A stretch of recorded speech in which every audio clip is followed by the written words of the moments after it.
नमस्कार दोस्तों, एक बार फिर से स्वागत है आपके अपने YouTube चैनल पर।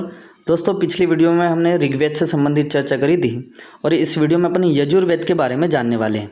संस्कृत साहित्य के इतिहास में और वैदिक साहित्य में यजुर्वेद का बहुत बड़ा महत्व है। चारों वेदों का महत्व है। इनसे संबंधित अधिकांश प्रश्न अपने एग्जाम में पूछे जाते हैं, इसलिए मैंने ये वीडियो बनाई है। तो आइए अपन शुरुआत करते हैं यजुर्वेद के बारे में। दोस्तों, यजुर्वेद की सामान्य सी परिभाषा है यजुषाम वेदः इति यजुर्वेदः। जहाँ यज्ञ कर्मकांड का वर्णन हो वह यजुर्वेद होता है। यानी यजुर्वेद में यज्ञ और कर्मकांड की मुख्यतः वर्णन इसमें है। इसके जो पुरोहित हैं, यानी जो यज्ञ और कर्मकांड को बताते हैं, वो अध्वर्यु कहलाते हैं। क्या कहलाते हैं? अध्वर्यु कहलाते हैं। ये जो अपना यजुर्वेद है, यजुर्वेद का जो उपवेद है वो धनुर्वेद है। यजुर्वेद का उपवेद कौन सा है? धनुर्वेद। ये प्रश्न बनता है कि यजुर्वेद का उपवेद कौन सा है, तो इसका उत्तर हो जाएगा धनुर्वेद इसका उपवेद है। आइए अब इसमें थोड़ी सी और मुख्य चर्चा है कि इसमें मुख्य रूप से यजुर्वेद के दो भागों में डिवाइड किया है। एक है शुक्ल यजुर्वेद और दूसरा है कृष्ण यजुर्वेद। शुक्ल यजुर्वेद को आदित्य संप्रदाय में लिया है और कृष्ण यजुर्वेद को ब्रह्म संप्रदाय में लिया है। ये एक तो मुख्य प्रश्न हुआ। दूसरा एक और प्रश्न अपना आता है कि इस यजुर्वेद में शाखाएं कितनी हैं। तो महर्षि पतंजलि महाभाष्यकार हुए हैं, उन्होंने यजुर्वेद की 100 शाखाएं बताई है। जैसे ऋग्वेद की 21 शाखाएं थी, ऐसे ही यजुर्वेद की 100 शाखाएं हैं। वहाँ पे कहा भी है 100 अध्वर्यो शाखा, 100 अध्वर्यो शाखा। ऐसे 100 शाखाएं इसमें मुख्य हैं। उनमें से ये जो यजुर्वेद है इसकी 6 शाखाएं मुख्य है। 100 शाखाओं में से 6 शाखाएं इसकी मुख्य हैं। उसमें से 2 शाखाएं हैं शुक्ल यजुर्वेद की और बाकी 4 शाखाएं हैं कृष्ण यजुर्वेद की।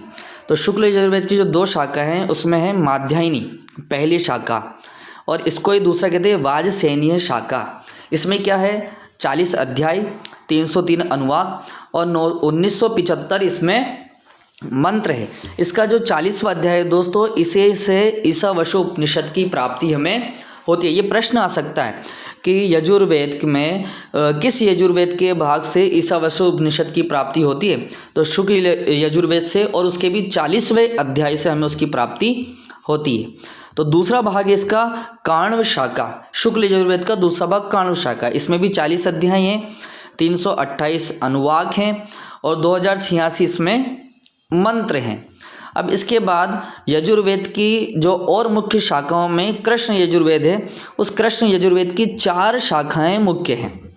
जिसमें पहली है 33 शाखा, इसमें 7 कांड, 44 प्रपाठक और 2198 इसमें मंत्र है। दूसरी है मैत्रायणीय शाखा। तीसरी है काठक शाखा। काठक शाखा से ही कठोपनिषद, कौन सा है? कठोपनिषद काठक शाखा से ही लिया है। और चौथी है कपिष्टल शाखा।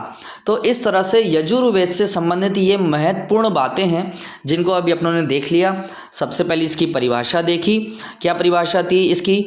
कि यजुषाम वेद इति यजुर्वेद। जहाँ यज्ञ कर्मकांड का वर्णन हो वो यजुर्वेद है। इसके पुरोहित अध्वर्यु होते हैं। उपवेद धनुर्वेद है। 2 भागों में डिवाइड किया है, शुक्ल यजुर्वेद कृष्ण यजुर्वेद। शुक्ल को आदित्य संप्रदाय में, कृष्ण को ब्रह्म संप्रदाय में।